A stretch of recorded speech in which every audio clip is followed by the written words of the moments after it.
So, ayun mga friends, pag may event kami sa isang catering mga friends, unang-una sineset namin yung mga dining tables, inaayos namin, pati yung mga tawag nito, set cover, lahat na yung mga skirting sa buffet. Ayan, talagang sinisigurado namin na all set talaga lahat bago umpisahan yung event. At yung design ng buffet table mga friends ay bumabase na rin yan sa kung anong event meron kami mga friends. So yun, at gusto ko lang ibalita rin mga friends sa Rod, sa maraming salamat sa patuloy niyong suporta sa aking YouTube channel mga friends. Maraming salamat at hanggang road to 500 subscriber na po tayo.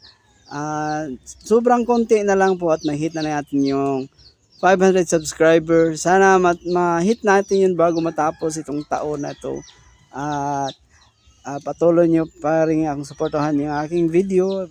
Like and share lang po mga friends. So, yun.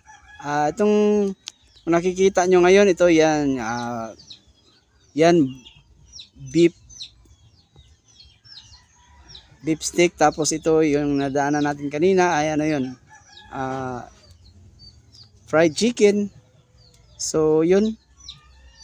Napakaganda ng dating sa aming buffet mga friends.